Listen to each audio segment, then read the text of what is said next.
the team of the Braveheart Show welcome you to the third episode of Braveheart Show. Today we have a very special guest with us, Lieutenant Colonel Avinash Bodas. He has been a very inspiring figure. Not that I have met him many times, but just once I have met him and informally talked him behind the curtain, and there wasn't anything more interesting than that. He's a very interesting figure. We had a word and we talked about everything, ranging from his childhood to his views on present day warfare and what not, Hindu mythology, about Hinduism, everything. And he has wonderful insights. Personally, I have learned a lot behind the curtains from him, and we intend to put a glimpse of conversation, of the same conversation in front of you. We are very excited to have you, sir. Sir, first of all, please introduce yourself to the audience. Thank you, Shadil, for whatever you said for me. My name is Lieutenant Colonel Avinash Bodas. I was born in Pune in 1946 and was brought up in Pune. I did my education in Pune. My schooling was done in Nutan Marathi Vidyalaya, Marathi medium, right up to 11th standard.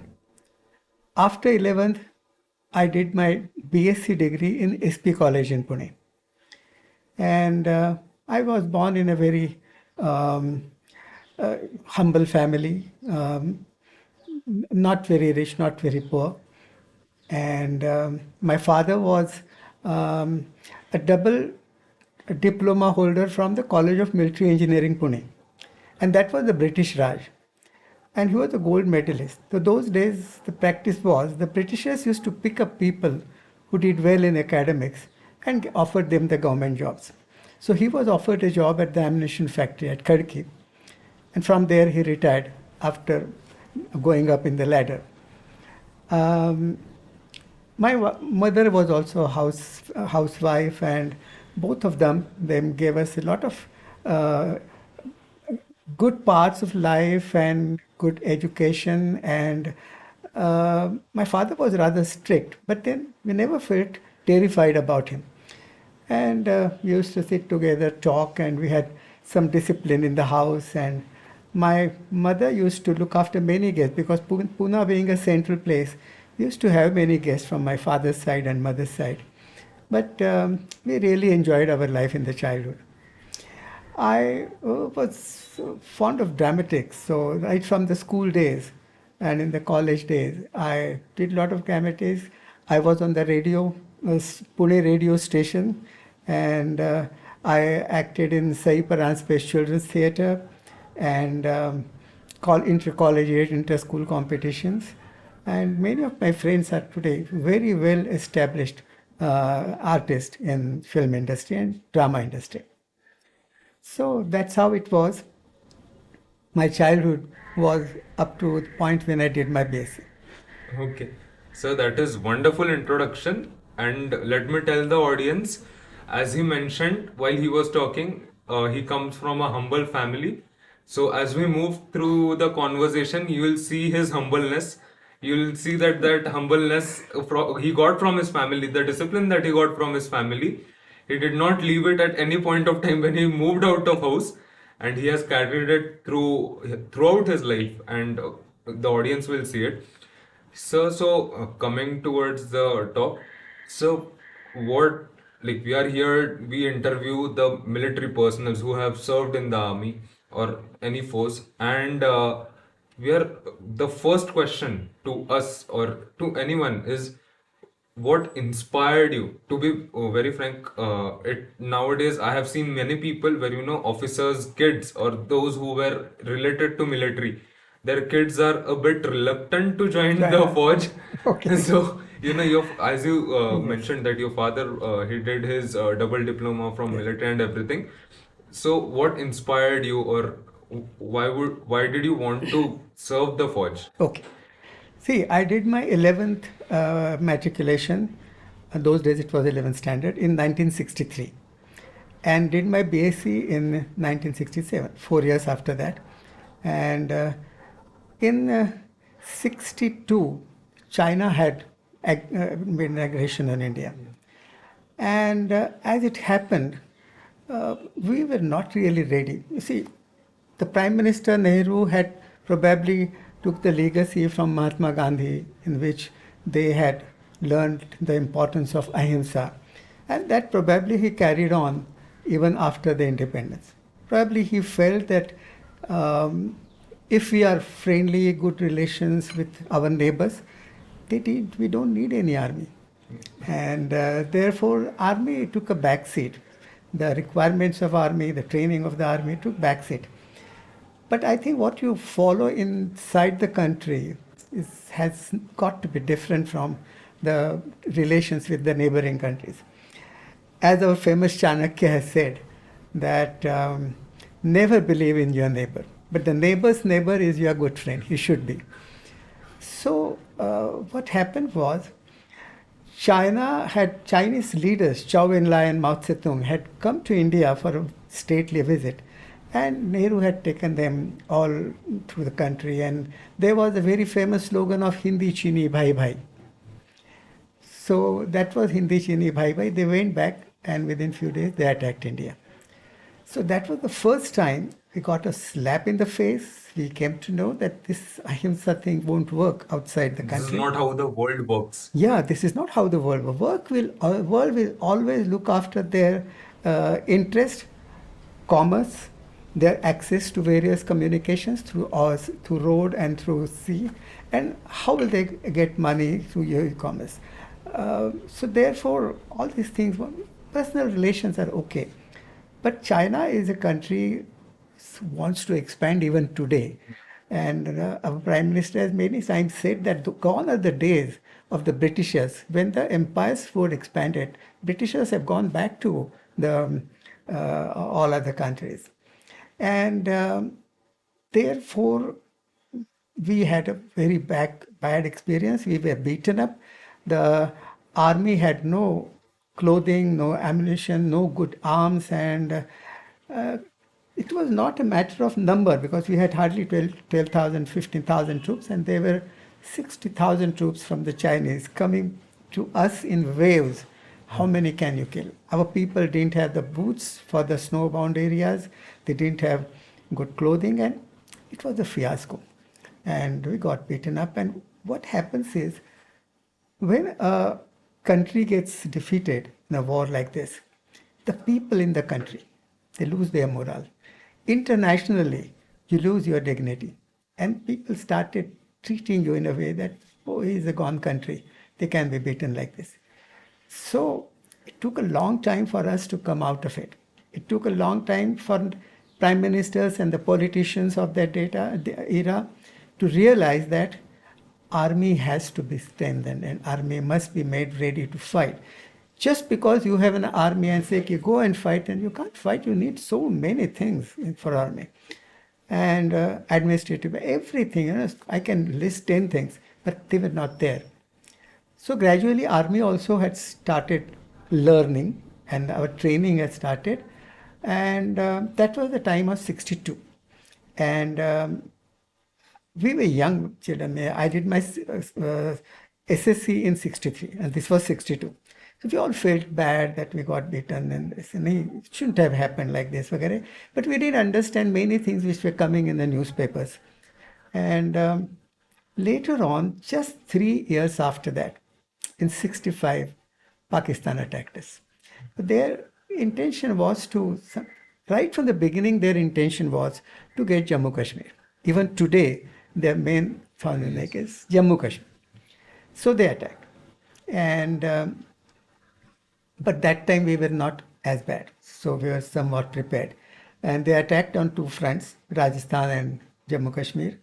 And in Rajasthan, they got some areas and some insertion. But then Rajasthan is an area where we don't have many natural obstacles. It's plain. Just go walk in. And if Jammu Kashmir, their main intention was to take control of the Jammu-Srinagar highway, so that they could strangle Jammu and they could take Jammu Kashmir. Because once the communication is stopped, then nothing can reach Jammu. We defeated that. We did that happen. So overall, it was our victory. And the stories of that victory and the stories of the people who were involved in it the stories of the people who got awards posthumously, who laid their lives, started coming in the media. And those were the stories of the glory of our army, our air force, and it was a great inspiration for the generation of my age.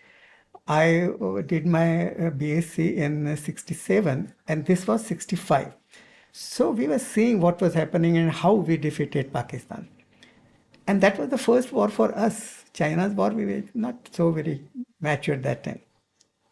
So a feeling of victory, feeling of having defeated the enemy is great. It's very good. We didn't take part. But the very fact that India has, like, say, cricket match. When you win cricket That match, is the what. whole country rejoices. So it was like that.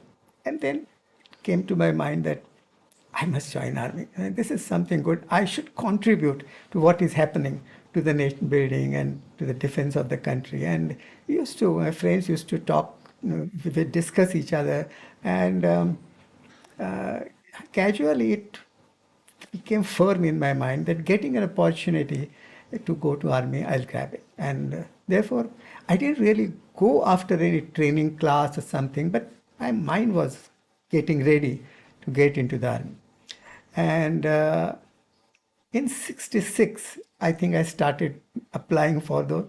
And in 67, I was selected and I joined my training in 1967. So I went through that phase, and then when I was selected for my commission and pre-commission training, oh, it was a wonderful feeling. I was floating in the air and proudly telling my friends, I'm going. There was one more friend with me from my college. Both of us we got selected. Now there's few funny thing, interesting things that occur. We were interviewed by our sub-area commander because that was the formative years. I mean, what happens today for the selection was far too different at that time. Our army was how much? Just 20 years after the independence. We were army was young. Whatever we did in the under British era, that was British legacy. But our Indian army was 20 years young. So we were preparing things, we were forming things, and therefore the first interview was taken by my sub-area commander, Brigadier O'Connor. I remember his name. Fair guy, very soldierly, and when you used to walk to his office or out of the office, we used to look at him with an awe. What a soldier, what an officer he is, brigadier. And I think 4 of us were selected out of a batch of 48. Written exam and all that, interviews, etc. And after the interview, he announced 4 names, the officer there. And he said, others can go, but come back for the next interview. Do make another attempt. And so we left. My name was not there.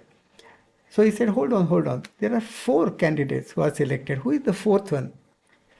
So he started reading the names. He says, B.A. Keshavan. I thought there is something gadbad over here because my father is Keshav, my surname is Bodas, and therefore the name was written as Bodas Avinash Keshav. And that time in the army, the last name, as happens in the South India, the last name happens to be your name. So he took B from Bodas, A from Avinash, and he said B.A. Keshavan. So he said, who is this B.A. Keshavan? I said, sir, is that Bodas Avinash Keshav? He says, yes. I said, I'm not B.A. Keshavan. Keshav is my father. I'm Avinash. So please make it A.K. Bodas. That was my first very wonderful experience. And I got selected, and then we went for SSB. And you see, while going to SSB, we didn't have any training classes as we have today. But if old retired army officer, old era Britishers time, he told me, look, Avinash, if you are going there, they will take the best out of you. If you are not good, then they will find out that you are not good. If you are not worth going to army, they'll find out. So don't try to cheat. You go as you are. You have got your culture, you have got your training, you have got your influence from the parents, and I think you are a good boy. So go there and give out your best. But don't act that you don't have that property, and therefore I'll act that as if I have that one. So I went there like a clean slate. And somehow things worked and I was selected. So it happened. There, what happens is in the selection board, 5 days or 6 days, um, everybody is looking at you. Even when you go to your mess, the waiters are looking at you and they are giving feedback. How is this candidate behaving in the mess? Is he fighting? Is he misbehaving? Is he throwing things out? That also is monitored, used to be monitored. And the reports used to go back. He's so and so boy. Okay. I mean, there you act that you are a goody goody boy, but there reports you start abusing and fighting with your fellow candidates and saying, "Look, I am going to be selected. You will not."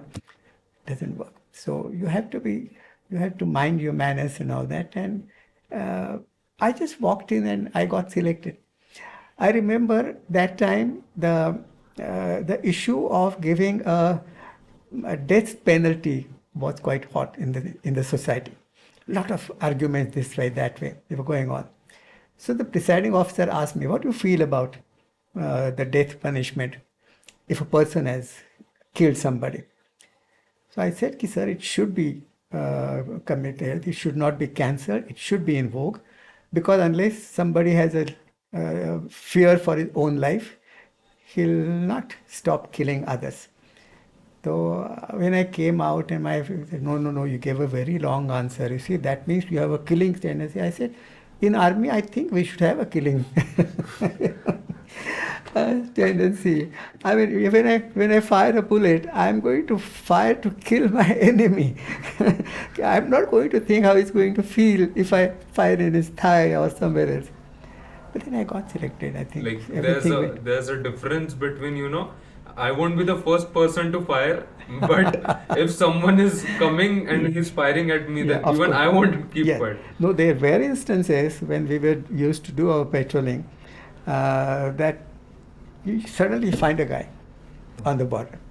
He has a rifle in his hand, and you look at each other, and now it is a question of who presses the trigger first. Otherwise, you are gone. I mean, I have gone through the circumstances, and I was lucky to have pulled the trigger first and save myself. And But that must have been a state of panic. Like, yes, is he our guy? yes. Who is he Well, actually? yes. And And you see the emotions, everything just freezes. Yes, When yes. you know that the death is standing in front of you and you're going to go now, that's going to be bust. But then somehow, probably God saved me. And this is how I joined army, and that was the reason I joined army. The atmosphere was totally charged, and many of my course mates, they could not make it that time, but they tried next time. My friend Kanetkar went to artillery, I went to signals. He passed away a few years back, but a wonderful man. And this is how I joined army. That was the reason why I joined army. In my house, nobody felt, nobody realized that I would join army, because I was a man doing dramas and this and that, and not very good of no, not very good at of muscle body, and normal person, slightly weak also. But they thought, ठीक है, he wants to go, let him go. He'll come back from training. He'll not be able to put up with it. My father, mother, nobody ever objected, never advised me not to do it. And telegram of about 5 to 6 pages came at 12 o'clock at night that I have to do this for joining the training center. My father got a shock, because those time telegram coming at 12 o'clock used to be for some tragedy or something. Something has happened in the family. But then he thought that, they woke me up and they said, "Ye kya hai bhai?" So I said, "Yeah, I had given an interview." They didn't know.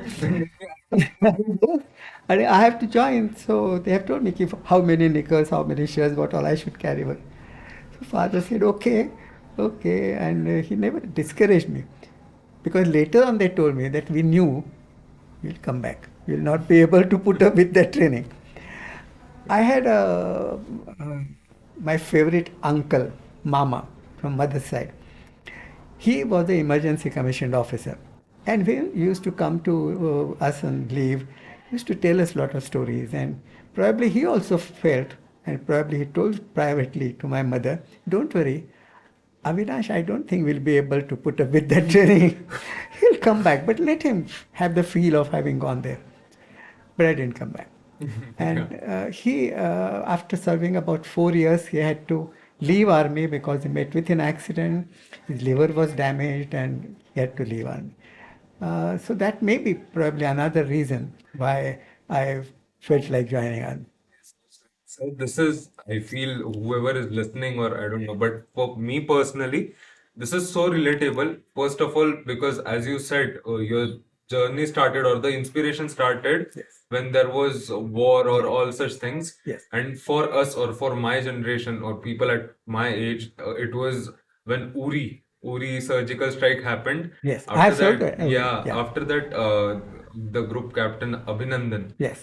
that incident happened, so Yes. it was like something that invoked the nationalist Yes. sentiment. Yes. And just as you said, so even when I was preparing, to be very honest, nobody in my family felt that I'll make it through, Yes. because I was I'll say a moody kind of guy. Okay, now I'm feeling, I'll do it, I'll Okay. do the studies. Now I'm Yes. not feeling like. So they were like, if you're in army, you need discipline and you need to do everything, Yes. with a consistency and everything. So they were like, even they were with the same thing. Okay, he's kar raha hai, karne do. It was just like Yes. that. Yes. And after that, I went for my return, cleared my return. I went for my interview, got it cleared. And Very just as nice. you said that, when that four names were announced, and it is, to be honest, it is a matter of, you feel that Yes. pride, or, Yeah. that moment, Yes. you, Yes. it can't be described in Yes. words, to be Yes. honest. Quite right. And I went with there were three of my friends, so we went together and we were for the interview at a time, and their numbers were before me. So cut.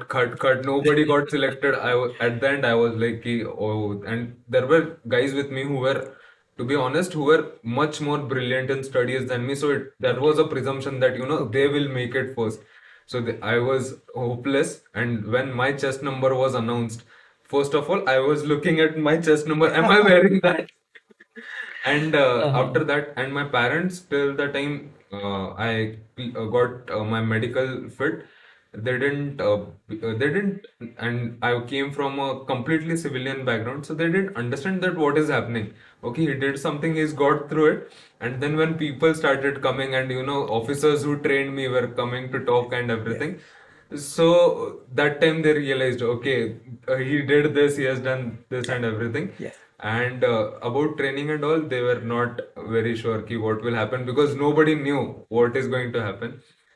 And after that, as you said, this is so much relatable to me, because somewhere, I have gone through the same Been through process. that. Yes. And like you said a thing that when you are going for SSB or something, don't portray something Yes. else. Absolutely. So when I was preparing, even I was told, and officers tell this as a statement, and then you have to figure it out. Okay, what did he mean? So when I was trying to figure it out, that okay, be yourself, be yourself. Yes. What does that mean? So when I went over there, to be honest, I was going over there. I was told to forget what happened about the result. I was only worried about the result on the day of the conference, when I was sitting in the conference room. Before that, I was enjoying the SSB. Yes. I was making friends, I was talking to everyone, I was roaming here and there, making, memories and playing table tennis whole day. I was enjoying over there literally. And after that, only on the conference, not even when I went in for front of the whole conference board, I was not worried about that. So I think because of that I could be candid, or be myself. Okay. And that fear went away, to someone actually told me that Okay. to be myself. So this is very right. And I feel key, when you're going for SSB, basically, this is my presumption, I might be completely wrong, but the psychologist sitting over there, or the Yeah. people, Yeah. they're so brilliant. Yeah. they Definitely. they know you inside out within the 5 Absolutely. days. I Absolutely. This is my belief that there might be case that they know your psychology better than your Better. parents, Yes. better than your friends. Yes. And if you behave something else, or you portray something else, they have a map of your psychology. Yes. And if you behave something else, SSB is all about joining those dots they Correct. make. Yes. Yes. So, to be yourself, and I feel that, we as individuals, we are so special. So why try to be perfect. Just So, try to be quite yourself. right, quite right. Absolutely. See, the SSB procedure is so perfect that I have heard from people who after SSB go to the railway station of the training institute, and there are people coming from the private industry Yeah. and tempting them because they have got a guy who has gone through that process and he is the best of the lot. Yes. So they have saved all that money in selecting him. So they offer him, why go to army? And we will give you this much of money. We will Oh. give you this pay. So come and join us. I've seen that. I've heard that, and it happened among people. I mean, it's such a great procedure it is. The SSB is wonderful. They'll get the best out of you, and they'll get the real you. They'll find you. And see, for joining army, you don't have to be brilliant or the gold medalist. You just have to be a normal man who is capable of thinking, capable of putting two and two together to make four, and a good character, good way of manners, and army will make the best person out of you. Yes. That is up to them. This dialogue that you said reminds me of Sam Manikshaw's Yes. lecture. Yes. He mentioned that he was asked he was questioning himself as the man as he talks. So he was asked before, I guess, that are leaders born or are they made? So he said that he somehow disregarded that leaders aren't born, and then he made a statement that you give a man with reasonable qualities Yes. and good ethics, and I can make a leader out of Out him. of him. So, so Sam Manekshaw was a great general. We all loved him, really. Field Marshal Manekshaw. Wonderful man. And he had guts.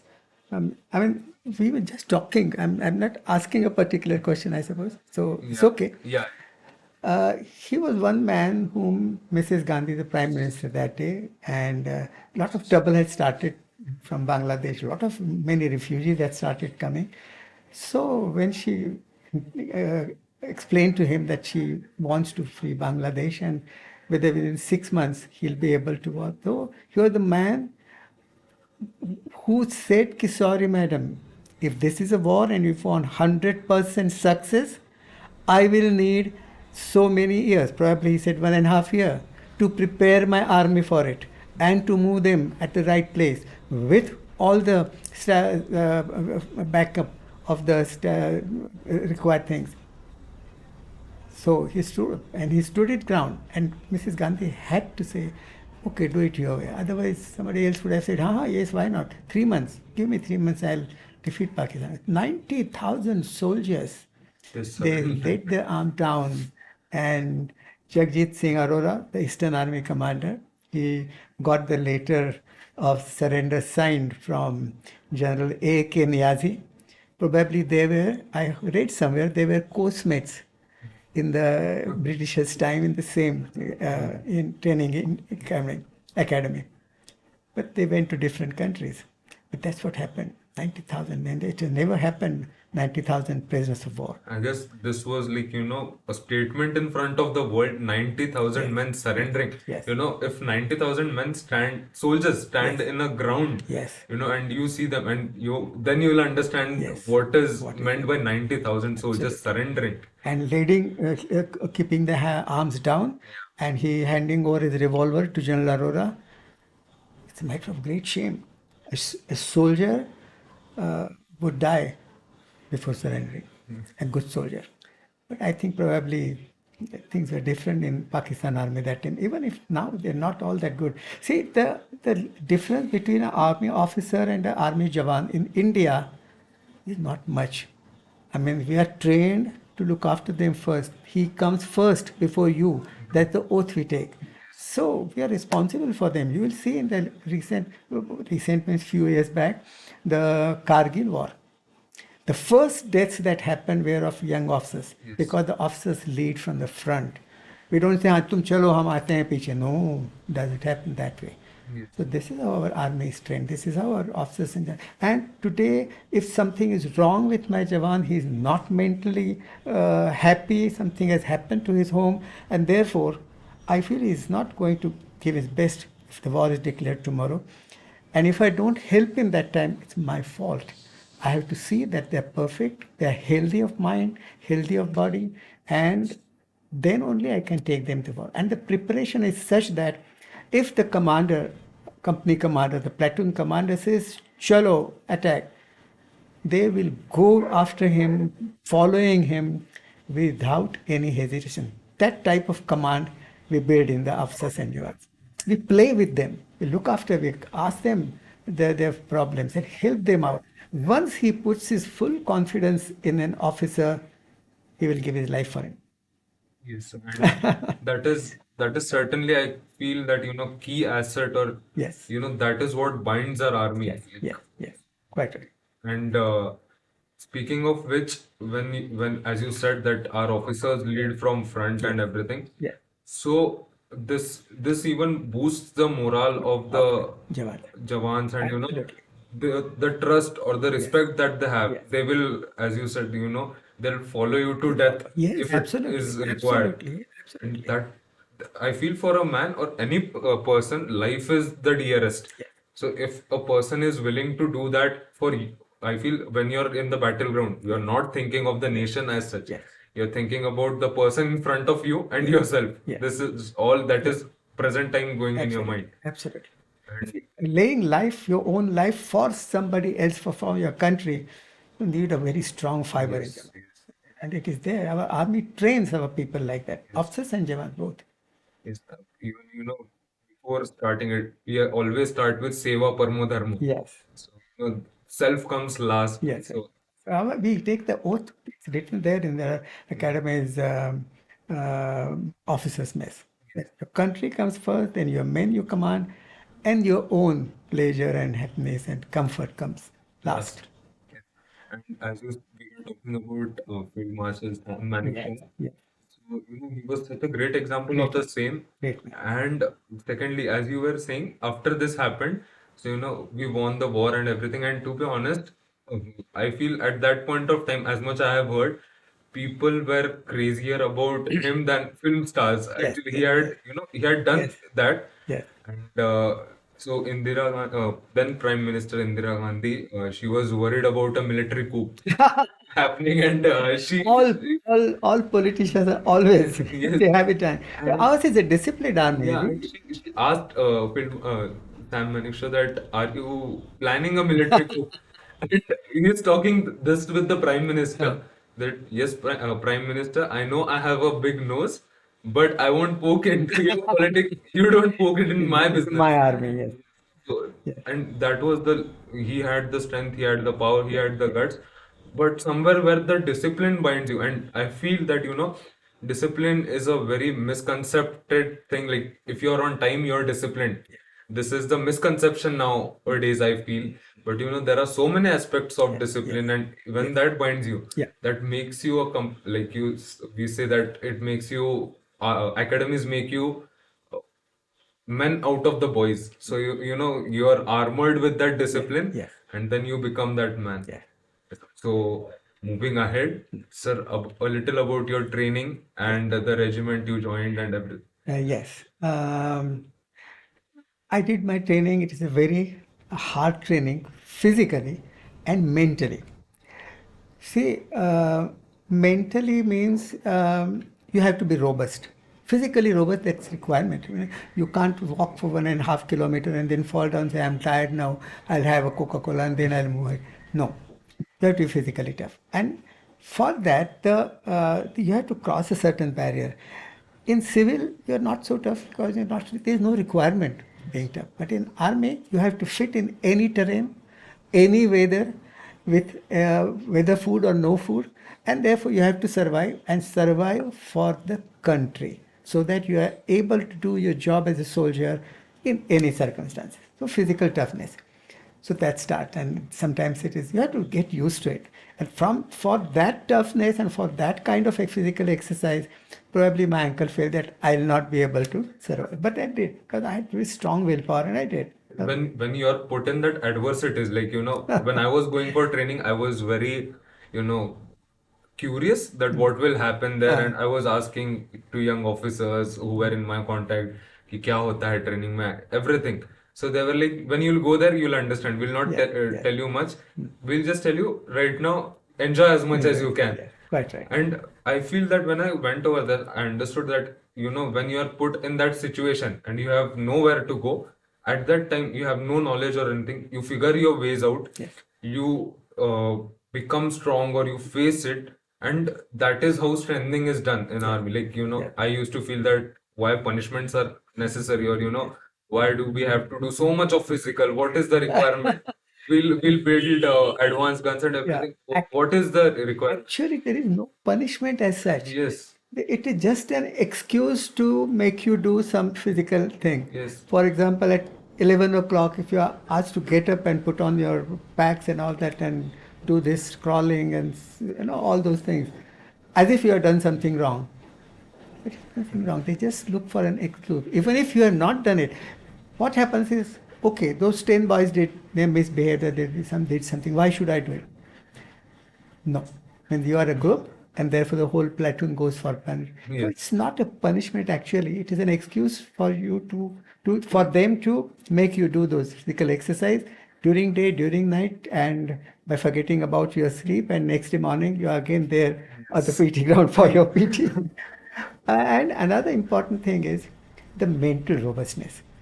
See, if somebody who's senior to you, he asks you to do something which you don't agree, and if you start opposing, then you are unfit for army, because that total obedience. I can't question the obedience of my senior because he has seen much more army life than me. So Yes. therefore, he's saying something. He may not, and it's not necessary for him to tell you the reason why he's asking you to do it at that time. Yes. Do it. I mean, this kind of thing where switch off all your things, your resistance and all that, and do the damn thing straight away there. That kind of obedience is necessary, and that kind of mentality has to be broken from the civil mentality, the army mentality. That's why that mental robustness is built up in this training institution, academies. That's why you must have heard there was ragging and this happened and that happened. Now, ragging used to be there, but nowadays it is not to a level where physical damage is done to a person or some serious step is taken by the junior. It's all controlled, but it's not ragging. You see, ultimately, how you spend your day, how you wear your uniform, is the responsibility of the senior course. Right. There is a senior guy staying with you in the same cabin and the barrack. It is his responsibility. He's pulled up. If you're not well dressed for your dress rehearsal or for your dress period, we have to practice our PT and drill every day. So something is wrong, then it is his, because they pull him up. Why haven't you sent him? So that is the kind of training we get from our senior every day in everything.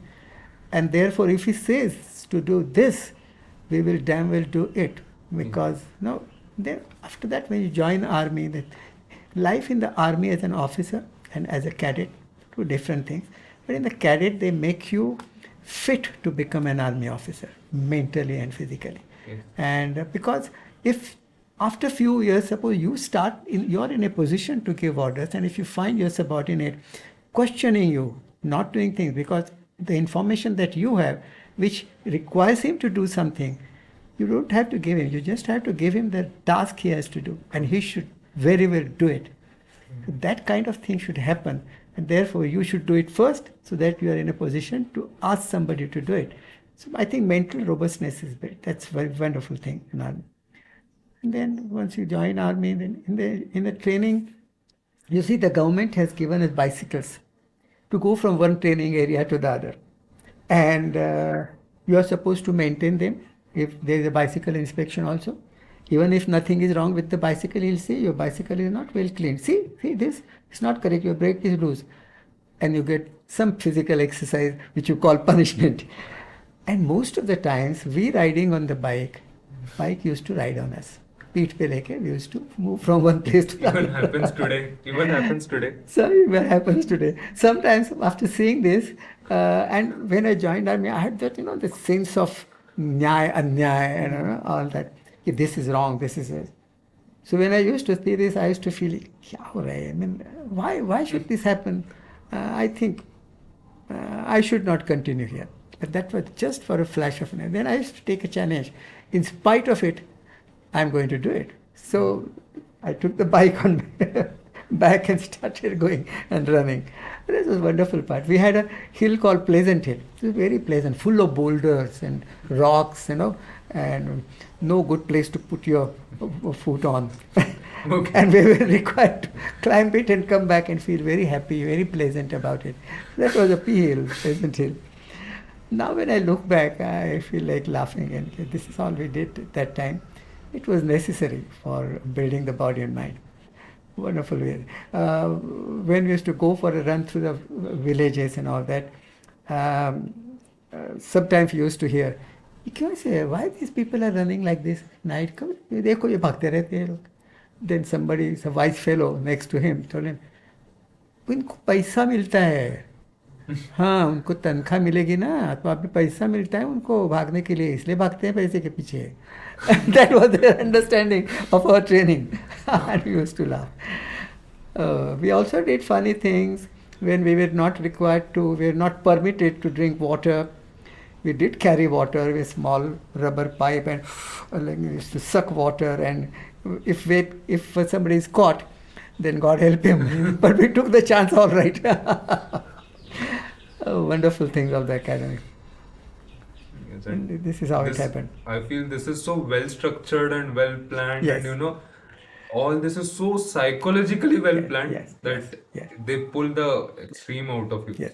So moving ahead, sir, about your regiment and also Yes. You see, when I came home in the midterm break, um, my parents were in very sad. I couldn't make out. My mother was crying, and but I was in Josh. कि मैं जा रहा हूँ inside. When I came after 6 months, they wouldn't recognize me. A man who got become slim, a haircut close to the scalp, and then they realized that I've become tougher and I've become small, and my behavior had changed. My gait, my manner of walking had changed, and after my small leave of 18 days, when I started going, I I got into the train. They were smiling, and I was sad. Okay, I'm going back to the academy. Okay, because of I think my science and physics background in my BSc, I got a technical course, that is Corps of Signals. We have fighting course, infantry and armored, and we have supporting course with artillery, engineers, signals, and then we have serving course like Army Supply Corps, Army Ordnance Corps, Medical Corps, and all that. I think Colonel Gokhale is from Medical Corps. Colonel Gokhale was the first interview. Artillery, okay. But what a wonderful interview it is. I was totally engrossed when he said very easily and all that. Even the next interview of Brigadier Mahajan, oh, wonderful. He's a hardcore infantryman and such a wonderful soldier, and so nice to hear him doing all those things. Wonderful soldiers, both of them. Okay, so I went to Corps of Signals. That time, even now today, Corps of Signals is a signals given the responsibility of giving communications to various formations. To the forward, that means battalion to the brigade are responsible. Within the battalion looks after infantry battalion. And we have to give communications right up to the front line. Now imagine, war is a collection of many such arms and supporting arms and services, and it has to have 100% coordination. Otherwise, nothing will move and there will be total chaos. Signals have the responsibility to avoid all that chaos and to make sure that they are in communication and the orders and instructions and the feedbacks and the reports reach the right person at the right time, and they are then able to plan the forward move. A lot of planning goes on in any exercise or any war. So that time, just 20 years after independence, the main communication was on line, laying lines, a single line or a thick line through which there will be 3 or 4 lines will pass.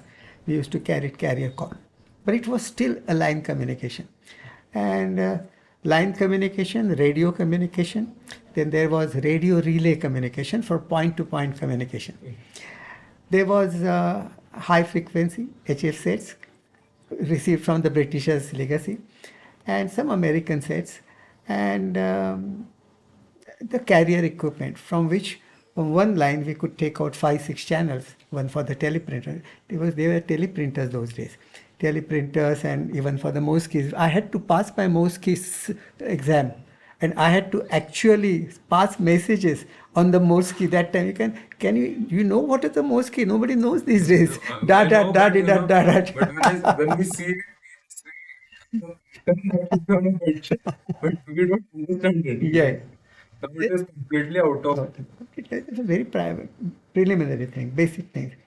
And then we had radio relay, point-to-point communication. So we got training in our WIOS course. Every officer after his commission has to go to his training, which is special to his corps.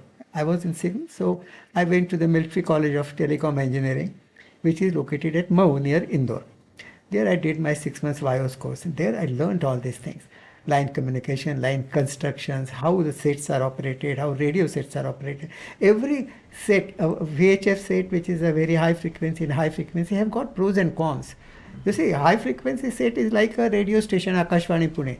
You can hear it in Lahore also. But that's not required for us. So therefore, how to get out of it, how HF is to be used and where, and how VHF to be used, because those things are not for enemy, they're for you. We did a lot of training on that in various locations, how to set and all that, and that was a foreign equipment. We had to learn a lot of it.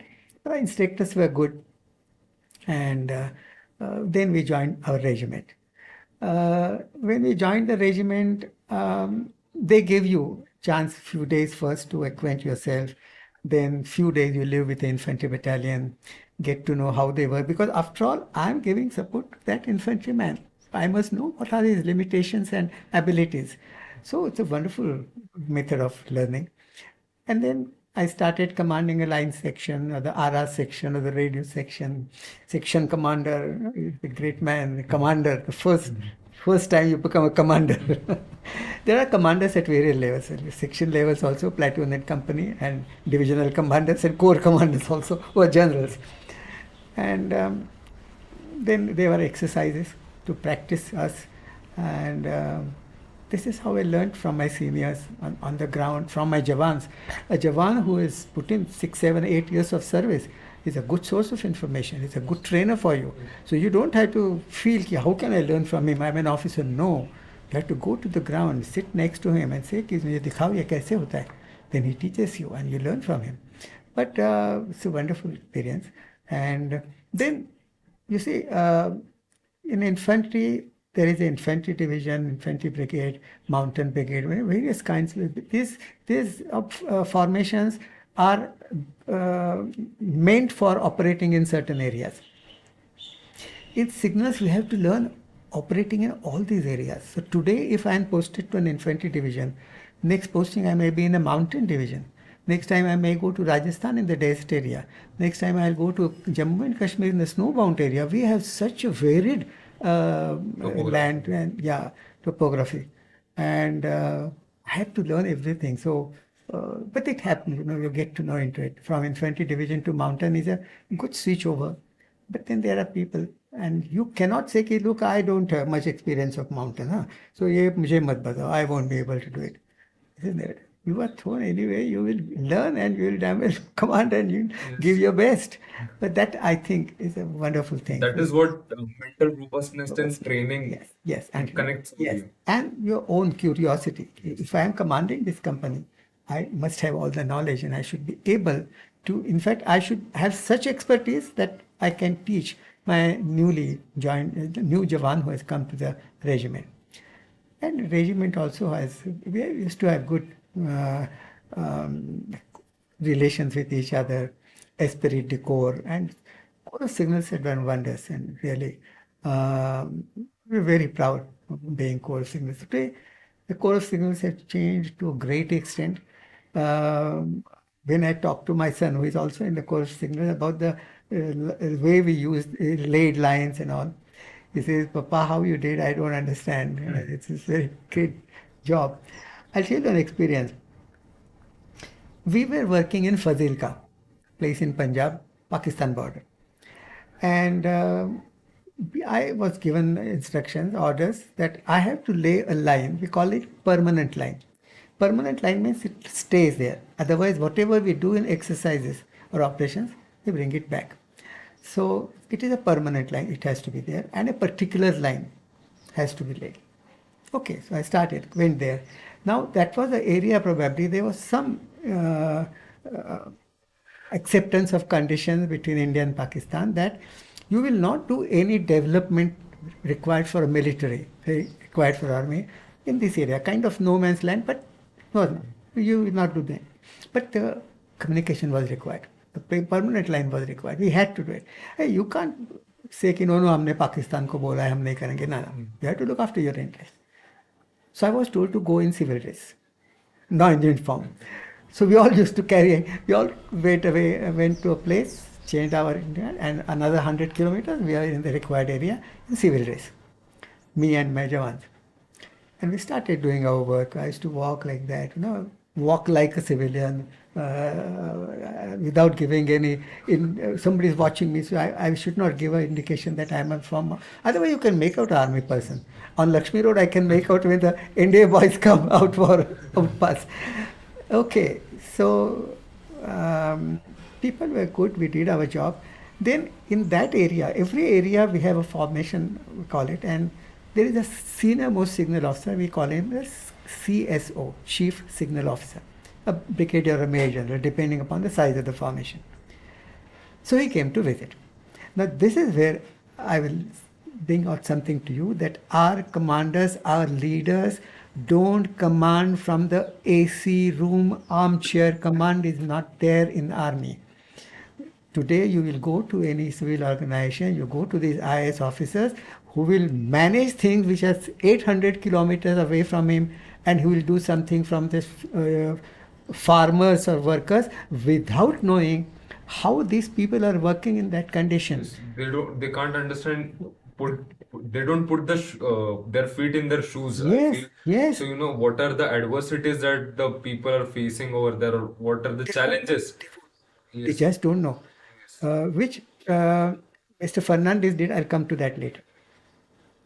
So he came to it. He came to see how the work was going on.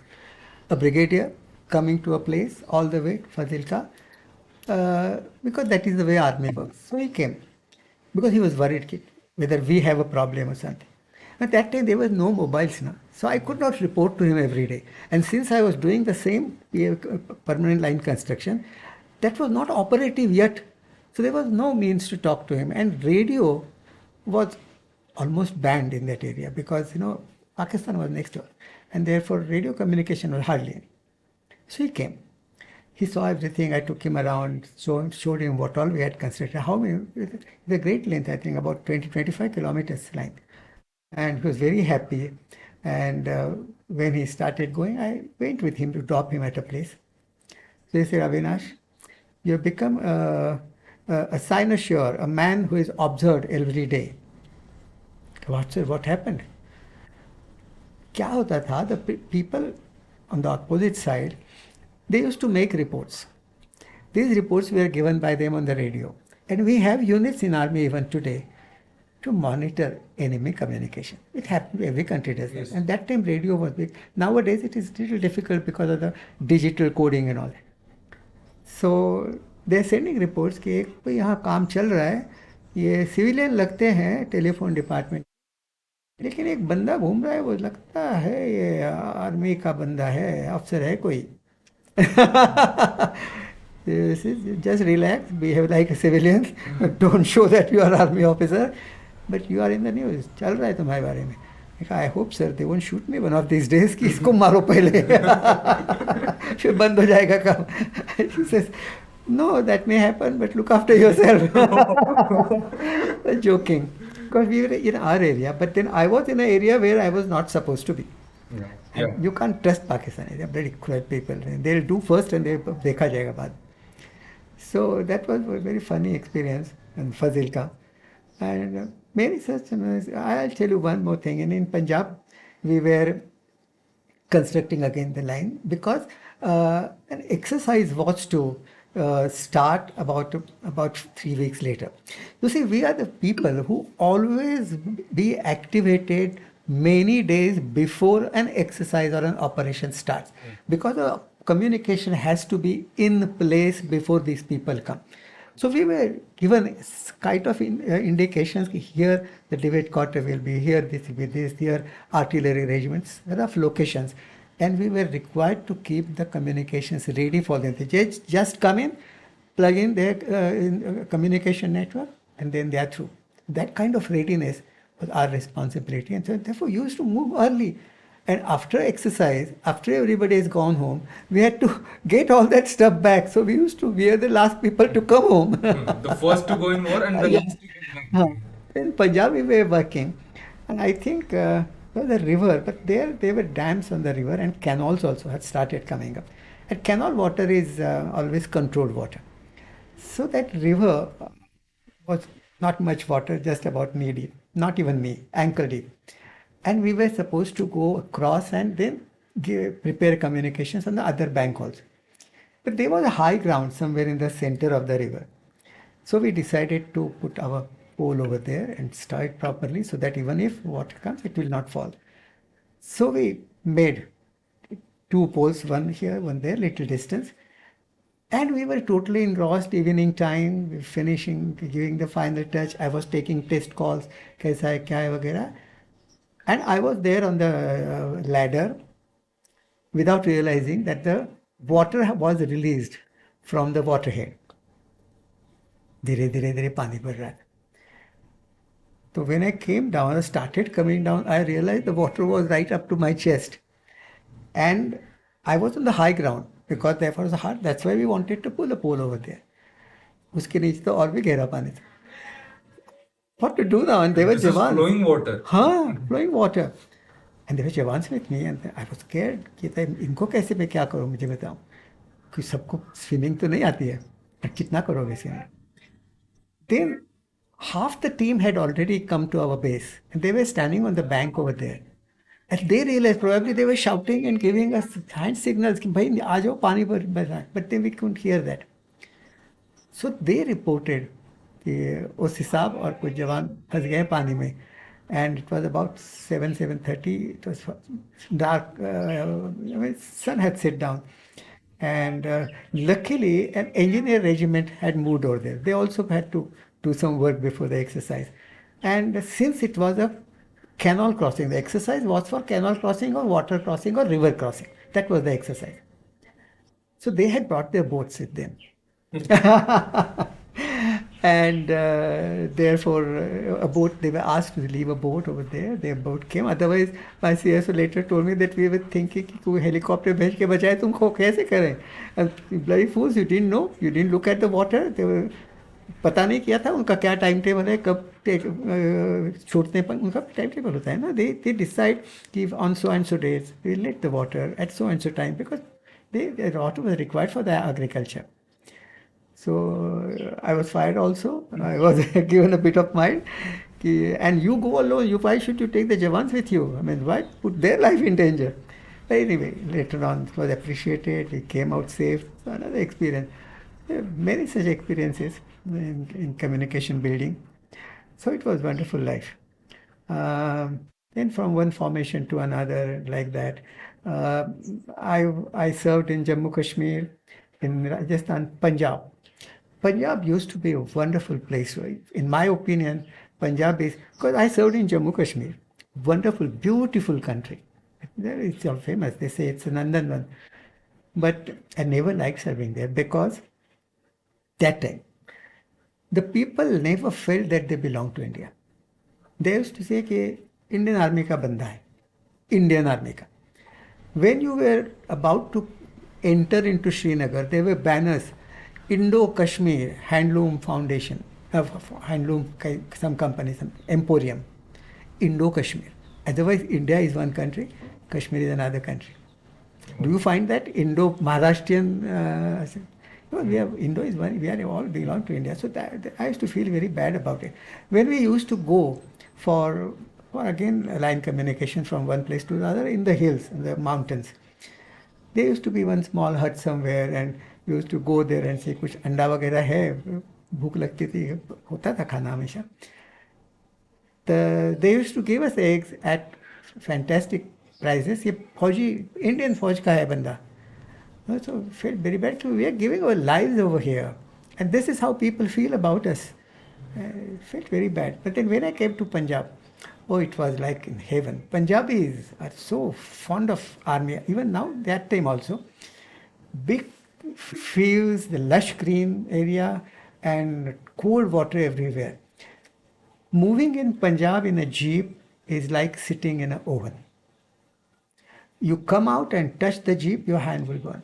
So it was not possible. So I used to carry 3 pairs of my undergarments, and my driver used to go there. I used to go somewhere else in a field, and the water used to be there. When the underground water, they have the pumping stations and all. And the water used to be cold. I used to take bath after every 3 hours and change my clothes, put them on the jeep. Within half an hour, they would dry. And when we would about to leave that place, a man would come from there. Oh, साहब जी, ये थे आओ. क्या हुआ? खाना खा के जाना है. ऐसे नहीं छोड़ूंगा. और रोटी खाने जाना है. They used to give us so much of love. And they used to give us the buttermilk, छाछ बोलते हैं उसको. And खाना खिलाएंगे. और वो चौवर से आप इसको हम मराठी में खाट बोलते हैं ना वो. उसके ऊपर बैठो, खाओ, खाना खाओ, गप्पे लगाओ. क्या हो ये कि there you see almost every family has given somebody or the other to the armed forces, because they are the people who took the blunt of every enemy entering India. Even in the historical times also, the Taimur Khan came, everybody came from that place. Yeah, they were the first to resist and took the blunt. They're wonderful. I really love this Punjabis and Sikhs. They're wonderful people. Very simple in their attitude, and good generally. I would love to go back to army and serve in Punjab again. Wonderful people. So they gave a lot of love. Whereas in Rajasthan also, Rajasthan में पानी was a great problem. So there were trains, one एक ही line, and there were the coal trains working on a coal. So whenever the train came, they would stop the person. They'd stop the train. भाई station नहीं कुछ नहीं. और उसको बोलेंगे भाई गर्म पानी दे दो. वो गर्म पानी दे देता था. And then the train would go. And they used that hot water for doing things. बहुत देखा. I mean, I saw a lot of country and I learned a lot of things from these people, from these various states. Wonderful people, wonderful food, and they have their different ways of life, and that makes you grow up. There is a saying in Marathi, "Kelyane deshatana pandita." If you move around, you live with the learned people, and you become wise that way. So the army gave me that opportunity. After that, then I served in Assam also. I always would prefer serving in eastern sector than in Kashmir. Beautiful place. I hated the attitude of the people there. Now the things have changed greatly. Greatly they have changed, I'm told. And Assam was another good place. Nice people, and but lazy. I mean, now of course somebody listening to this will not mind, but that time every state was not all that advanced. I mean, they were making their attempts. But serving in Assam was good. Serving in Nagaland was good. Naga people were good. They had a lot of, Khasi, Jaitiya, very subcaste in them. And sometimes they fight also. But then otherwise they are good people. And today in Nagaland, the rate of literacy is quite high. Their people have started coming into the mainstream. They were neglected by many governments, which the present government has redone all that, and they're bringing them into mainstream, and they are doing great contributions. Look at Mary Kom, and she would never have seen the light of the international games, but she's done well. She's training kids now, and wonderful area, eastern sector. Then I had a tenure in a place like Kanpur. There I was in a division whose main role was on the Rajasthan border. So we have units like that. They go in a peace area, they train themselves for that role, and once in a year they go there as if the war is on and practice their war duties. So we used to move from there. But there was a time when Sri Lanka operation has started, Rajiv Gandhi's time. Yes. And many units had gone there. One unit was somewhere in eastern sector called Masimpur. They went all the way to Ceylon, Sri Lanka. And we were also made ready. We always about to go, everything was loaded. Then the orders came, no, stand back, not so soon, we'll tell you when. This happens. This planning is done at Delhi's army headquarters. So that was another good experience. Kanpur was a peace station for us. And then my two postings. One was in the Signal Training Center, where we train Jawans in various trades. In signals, we have many trades. Somebody is a teleprinter operator, somebody is a Morse operator, somebody is a telephone operator, somebody is a technician, many trades. So their training, like I was commissioned, like when they get selected, they come to the training center for getting training before entering army unit. So we were training them there and taking the tests in various states. Train and take a test and give him a certificate. Now he has passed this test, so that he is fit to go to the unit. And sometimes I had to go for testing the drivers, sitting next to the driver in that one-ton vehicle. A man, I had no idea how much he has been taught in the unit, in the regiment, and I was in the headquarters. So I used to go for testing. And I really used to say, गाड़ी आ रही धीरे धीरे करे ऐसे. It used to be scary experience. But it happens, मजा आता है उसमें भी.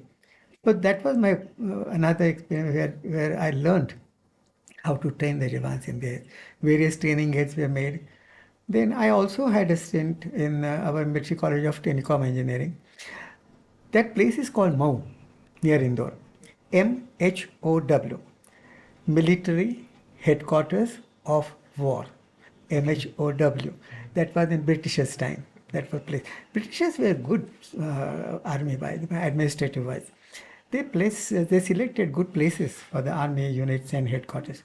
So that was more. And now we have got a very big institution, Military College of Telecom Engineering. Oh, it's based in Asia, and it's a wonderful institute. Next to that is sitting the College of Combat, we used to call it that time. All war training or courses, etc. They are the big two institutions there in MHOW now. Wonderful place. Earlier used to be a sleepy town. Now a lot of expansion has taken place, and we really weather is good. And this is how the life went on. And then I did my degree course B while serving in army. So we had that facility, and I was selected for it. And then I did we call it Signal Officers Degree Engineering, which is B now, acknowledged as. So I did that. But it was wonderful. You come from a field area, and you're doing night patrolling and this and night communications and all that. Suddenly you find you're attending courses of academic nature. And my last posting was on Chinese border in Sikkim, near Nathula Pass, where Chinese had walked through in 62. And most of the time it was under snow. And but then I was there, I was second in command of that unit. Good experience. My children were doing 10th and the 12th that time. My daughter was in 12th, and they were studying in a Tibetan center school. We have to make do with whatever is available. There were six students in 10th from our formation, along with other civilians. But our center school was devoid of the teachers most of the time. Because anybody who would get posted to that center school will pull his strings in Delhi, and he'll get his posting cancelled. Who will go and live there in those snowbound areas? So we used to teach our children at night after our job was done. And this is also very interesting. But my son did very well in 10th standard, almost 95, 96 marks, CBSE. And my daughter was doing 12th, and she had to learn Tibetan Tibetan language compulsorily, which she did to some extent. After that, there was no training facility. The nearest facility was at Darjeeling. And I was not very willing to leave them at Darjeeling, where A lot of people came from various high, rich people, that kind of school it was. And I didn't want that exposure to my children then. So I brought them to Pune and settled them in Pune. But my service was on. So this is how things went on, and therefore they had seen a lot of army life, my children. Then I went to posting to Delhi as sorry, commanding officer of one unit.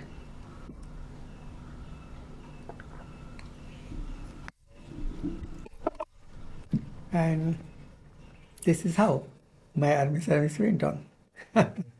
This is really wonderful. And as we are talking about signals, so when we look back, like I don't know exactly the dates or how it got developed at which point, but when we see it, it was like there were people, or there were especially some Jawans or something, who were moving with a unit who is forwarding, and they had a big haversack sort of thing, Yes, which had antenna, batteries. and then a wire is coming out of it, and there's a phone attached to Yes. it. So, and nowadays when we see it, we just see soldiers with a small earphone sort of thing. So, how do you see that development? That development was necessary. It came, and the wisdom of the people who made decisions, particularly last few days, 14 onwards, Army has improved a lot. Army has got all their requirements. Army had got a lot of hardware, a lot of technical information, technical support. Today we have satellite communication. Today we have all kinds of coded communication, good secrecy. We have mobile phones. So earlier, if I wanted to talk to my formation commander 300 kilometers away, I had to book my call in an army exchange, and then the army exchange, according to my status and the appointment, would give a priority. Then I would speak to my general. Nowadays, just you dial his number and you can speak to him. Things have improved. It was necessary because that gives a lot of capacity of the army to move quickly, fast, and not dependent upon any other communication. We have our own communication. Army's networks are there, and a lot of indigenous equipment has started coming in. Earlier, we used those Americans and British equipment in our time, and countries are very, you see, wise. They will give you equipment, they will not give you the spare parts. So that you have to really beg for those spare Like parts. they'll give you the plane or gun, but they'll not give you the technology of it. So it boils down to again nothing. But that way, I remember a incident when uh, after our satellites, where our first satellite was launched, I think there was one reception held in Delhi, where the Americans and all people from the various embassies had come. And I think it was uh, either chief of the army staff or Abdul Salam Sahib. He was not president that time. They were talking to an American journalist or American official who had come from the government. And he said the talk was addressed to that American fellow. We are very grateful to US for having achieved this, sending a satellite and no, but we never helped you, American said. That's why we could develop our own technology. That's why we are grateful to you for not having given to us. That was such wonderful things, isn't it? Perspective. Today we are sending satellite after satellite, but army is very well equipped communication wise. Lot of new things have come. Point to point communication has come, and you just have to go to a particular theater, a particular area, and click onto it. Then you're part of that network. You come up, you're part of the next network. Such a good thing. But signals people have done a good job. Today, we take the technical graduates, Bs in various fields, in the signals. If somebody is not, then he is made to do that course while studying in army. But the level of technical know-how is to of a very high standard in Corps of Signals. and people appreciate that. And they know signals has done a great job. Otherwise, all the time we used to put our vehicle in a camouflage net and then work from the radio that vehicle. Those were exciting days, but now the things are wonderfully done, very well placed, and we're very happy about it. The son is also saying, tells me lots of things. Nowadays we do this, we do that, so that's good. And so let me tell to the audience that, as we talked about service, so many people we haven't talked about this or we haven't told this, but sir is retired in 1991. Yes. Okay, so that is far before even I was born. Okay. And so as much as exciting I feel, as much we have talked, as much exciting your army life was. So like from 1991 till now, it is over 30 years now. Yes. So that is a very big considerable amount of lifetime. Yes.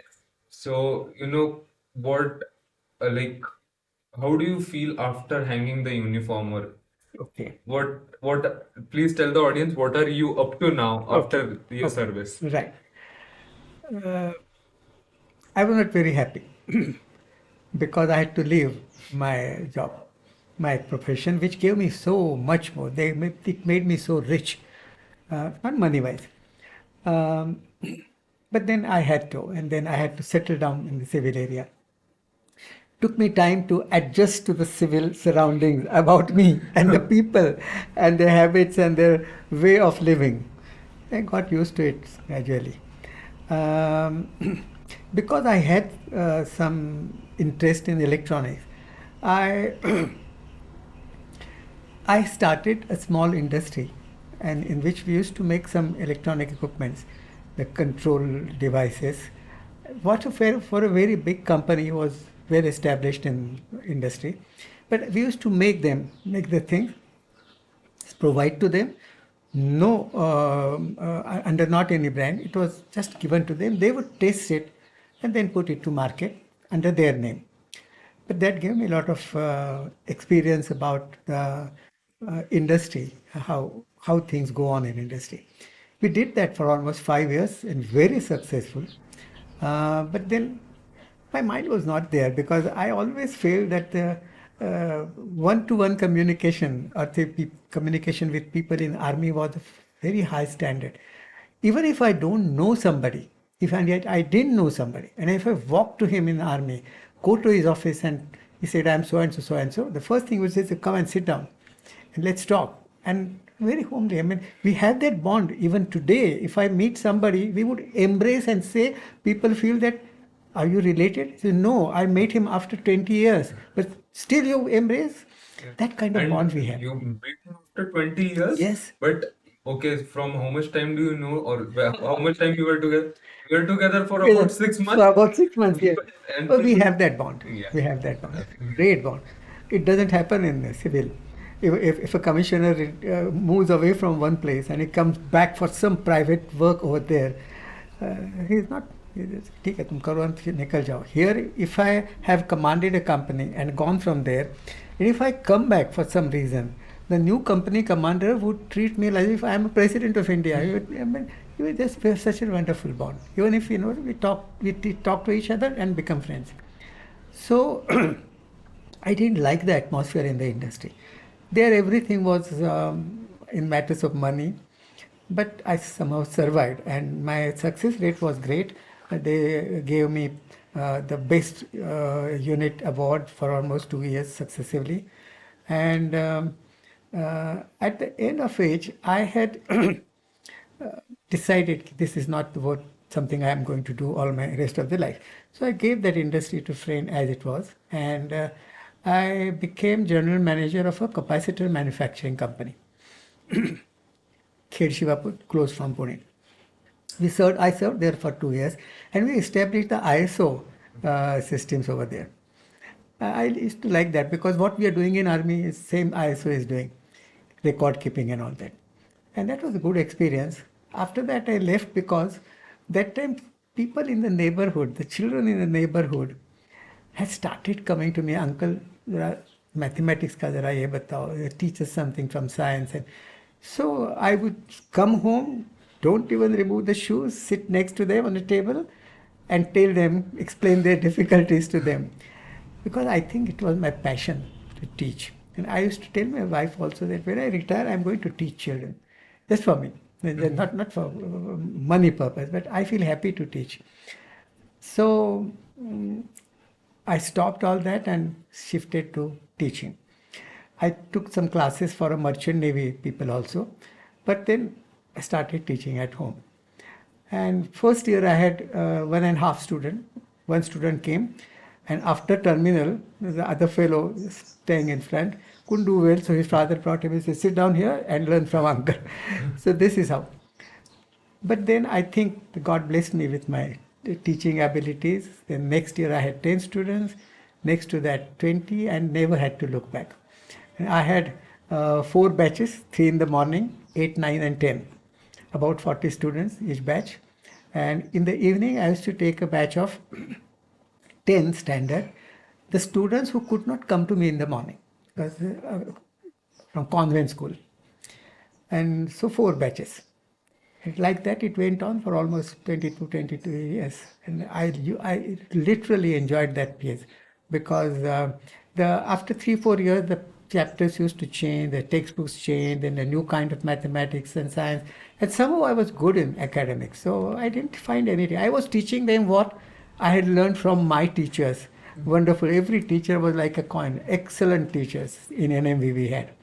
So somehow people liked it. Parents used to come and say, "We had not seen these marks anywhere earlier." And they were happy. I was happy. Generally, students are happy, parents are happy.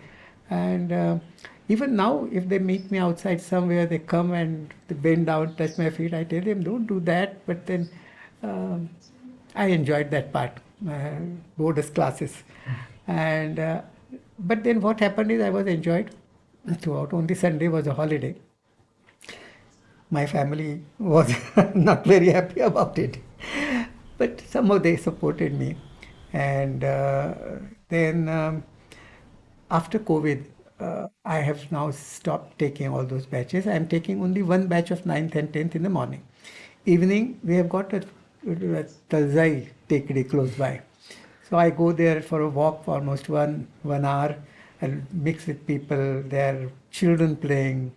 I feel very happy to see those tiny tots playing around, and wonderful time I take. About 1.5 hours I spend over there. I'm happy. I can now pay attention to my health also. In army, I had made it a point to run, to do the jogging as much as possible. I used to jog for almost 2 kilometers, even after coming home late, after doing our lab work, etc., while doing courses. So somehow that's why I didn't have much problem of my health.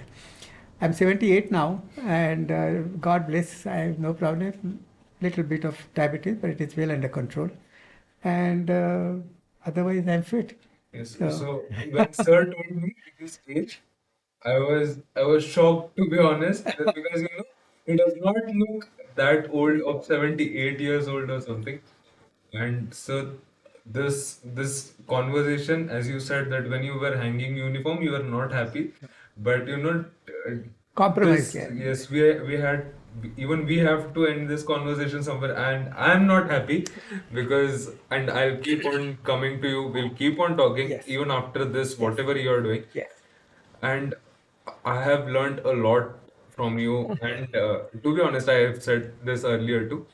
And there's a lot I feel as an individual, whoever hears to this conversation can take and see, look up to you. And towards the end of this, the last question that we ask in general is, so from your life or whole journey, what takeaway or what lesson would you Okay. give to the audience? Okay. There's a very important saying that if you don't learn from the history, then you are condemned to repeat it. And that is what used to happen with Pakistan. They have a history. They have known how this happened. So this we must keep in mind. We should learn from the history, number one. Secondly, there's a lot of ingenuity and intelligence and a desire to serve country in our young generation today, but they don't know how. So they should start reading the good publications, good literature about it. And from that, as a teacher now for last so many years, I feel there's something which we have failed to do. Look at our books, textbooks. You'll hardly find anything related to Army, Navy, Air Force, or any of the war heroes, or any of the people who have led their lives. Why not one lesson every textbook? From in English, in Hindi, in Marathi, three textbooks we have. Why not? No. For the first time, I think in this 10th textbook, we have got a lesson about Air Chief Marshal Arjun Singh. Such a wonderful person, such a wonderful flyer. And he raised our to present day Indian Air Force. But it's not there. Another thing is we have a great history in terms of literature, architecture, but our entire training is now, I think, only up to the northern India. You go to south, you will be surprised to see the architecture of those buildings and the way the people have fought, the Krishna Devara and all those various things, and how Shivaji Maharaj fought the Vijayanagar's Adil Shahi, and that history has never come to the light of the nation. That should come now. We have a history of our rishis and munis doing scientific work. For example, we say Newton's laws of gravitation. Gravitation was known during the time of Rishi Kanad. There is written proof that he has said so. But no, gravitation goes to Newton. Then the value of pi. Our Aryabhatta and his disciple Leelavati, they had found out the value of pi to fourth or fifth digit. Nobody knows about it. There are many problems in algebra geometry. They are there in the literature. But no, today when we say pi, we go to that fellow Pythagoras and all that. I guess we somewhere failed to tell or showcase Hinduism not in a religious way, but as a lifestyle. We made it a religion. Yes. And somewhere, just as you said, our Rishi Munis would do all this thing. So, speaking of astronomy or astrology as such, Yes, we were, we didn't have telescope, and we are talking of the times where, when people were not so advanced, or they didn't, when other civilizations were not inclined towards science. At that time, people were practicing consciousness, they were studying about space and everything. And even that time, we were having space mapping and all such Yes. things. Yes. And somewhere we failed to bring it forward, as you rightly said. And about the textbook that even I have been through school and everything. And just as you said it, I questioned myself, okay, I have not read this anywhere, or this is so true. Yes. We have read French Revolution, we have read about Nicholas and Yes, everything, yes. Napoleon, and where is it to use to me? I should be reading about, Our own generals, yes, our own country. yes, Major Manoj Pandey, or Yes, all yes. such people, and same Captain Vikram Bhatta, PVC. Yes, So yes.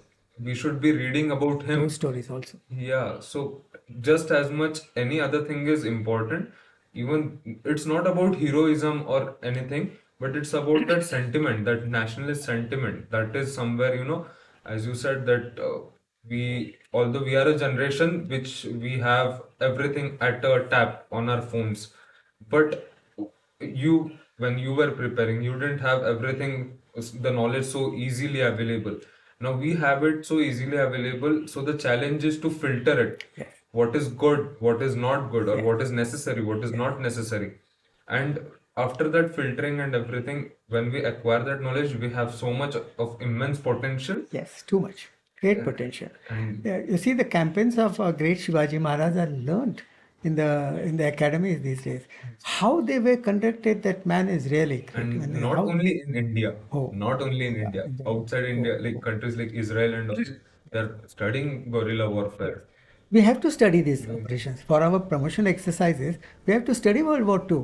I mean, if I start talking of World War II, I don't know where to stop. I can keep talking for 4 hours together. In my class, sometimes I tell them something to motivate them. Incidentally, there are about 15 odd students who have joined Army, Navy, Air Force. After I motivated them, I'm not responsible, but I changed their mindset. And I said, go. Even if you're rejected once, go second, third time. There is a place for you. Go. I think you can make it. And when they come on leave, they meet me and I feel very happy. They're doing wonderful things. And this is how it is. And so I'm very happy when I look back. I spent a good life, and it's nice talking to you, talking to somebody. Even my children probably won't know much about it because I didn't have the time to sit before them and explain these things. But they were busy in their own. My son is in army now; he's a full colonel, and we are all together now. I mean, yeah, it's a wonderful To time. be honest,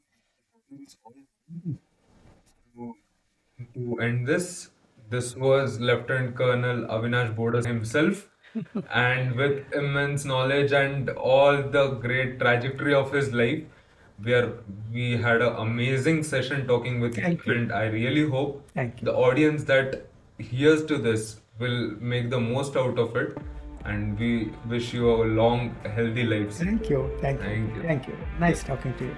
Yes.